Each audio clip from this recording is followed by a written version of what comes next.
You ever get that mix of anxiety and hope that only Dolphins fans truly understand? That's exactly the vibe in Miami right now. The air's heavy, there's tension in the front office.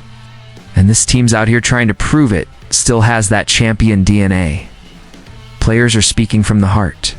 The coach is under fire, and what's happening behind the scenes could redefine the future of this franchise. What's coming next could shake up not just the locker room, but the pride of the entire fan base. You're not going to believe what's going down today. So sit tight, hit that like button, and let's get into it. You know that feeling when the future feels like it's hanging by a thread? That's exactly where the Miami Dolphins are right now. And no, it's not just the South Florida heat making things tense. It's the pressure. Tua Tagovailoa, the kid who once made us believe in miracles, and head coach Mike McDaniel, the genius who turned a vanilla offense into a highlight reel, are living through a defining chapter for their careers and maybe for the franchise itself.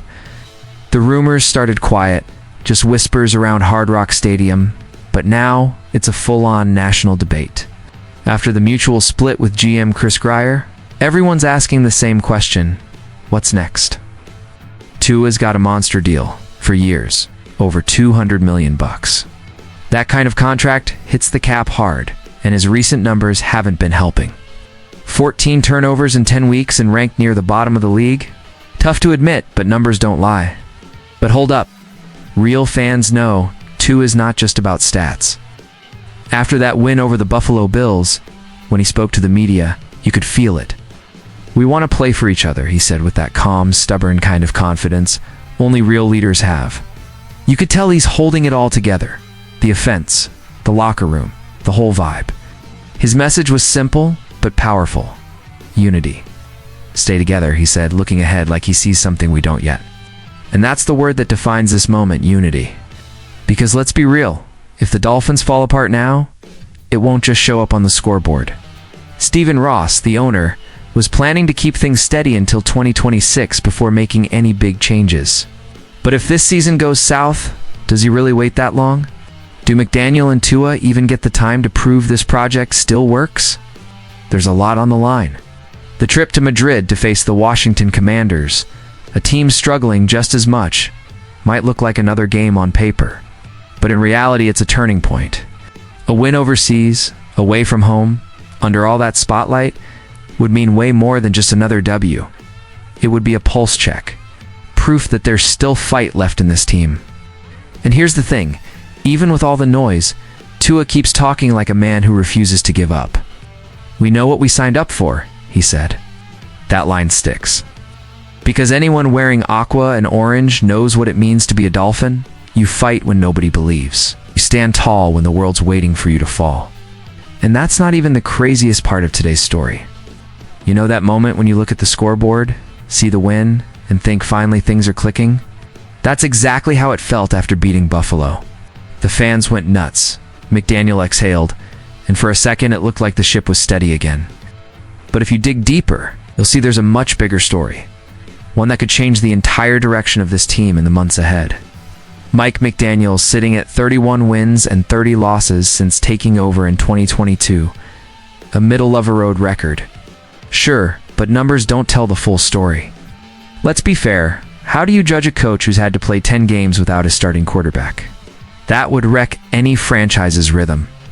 And while some in the media are trying to paint McDaniel as the problem, the stats say otherwise. The Dolphins' offense under him? One of the best in the league. Top 10 in yards per game, points scored, conversion rates, and second best in the red zone. That's not luck. That's coaching. McDaniel's brought back something we hadn't seen in years on South Beach. Identity. This offense is fast, creative, bold. It's got that flair that fits Miami perfectly. But the NFL's a cruel game. You can score 500 points in a season and still fall short if your defense can't hold the line. And that's where the Achilles heel keeps showing up. The last 3 years tell the same story. Explosive offense, shaky defense. Even with big names like Bradley Chubb, Jalen Ramsey, and Yellen Phillips, the unit rarely clicks as a whole. The rankings don't lie. 24th, 22nd, 10th. And now back to 24th in scoring defense. You can't win championships hoping to outscore everyone every week. But here's where things get interesting. With a new general manager stepping in, the entire board resets. McDaniel might finally have a partner who sees his vision and builds a defense to match it. The offense already knows how to move the ball. Now it's about building a defense that can finish the job when it matters most. And while fans are celebrating that Bills win, there's still a weird tension in the air. A mix of hope and doubt. McDaniel silenced critics for 1 week, but he knows the noise will come roaring back if they don't stack wins soon. He's not the villain here, but his margin for error is shrinking fast. And while we're losing our minds over that, things just got even more interesting. Because what's next could flip this season on its head. If there's one thing that defines this Dolphins team, it's that they fight to the end, even when their bodies are begging to quit. And this week proved it.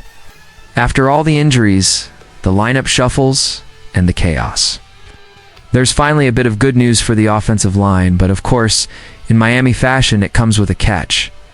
During his presser in Madrid, McDaniel shared both good and bad updates. Tackle Austin Jackson, out since week 1 with a toe injury, was cleared to return to practice. And if you've watched this team, you know how big that is. He's not just a blocker, he's an anchor. The guy who gives Tua that pocket confidence. Seeing him back on the field, even just at practice, feels like the gears are starting to turn again. But naturally, smooth sailing never lasts long here. Aaron Brewer, the line captain, sat out with a physical issue. McDaniel tried to stay upbeat, saying Brewer's working to get back, but we've seen this story before. Brewer's been a rock, barely missing a snap all year, and losing him now would be a huge hit to an already thin group. Meanwhile, James Daniels and Andrew Meyer are still sidelined, and Liam Eichenberg's been on the physically unable to perform list since camp. Patchwork line doesn't even begin to cover it. McDaniel's been pulling miracles out of nowhere, getting solid snaps from guys like Larry Burham at right tackle. But let's be real, without the main starters, protection's hanging by a thread. And yet somehow, this offense keeps producing. That says a lot about the scheme, the preparation, and the heart of this group. Even when the pieces don't fit, the effort never stops. That's something to be proud of. Fans, of course, just want results. They want Tua with time to throw, Raheem Mostert breaking through gaps, and Tyreek Hill doing Tyreek Hill things. They know none of that happens without a strong O-line. That's why every update on Austin Jackson feels like breaking news.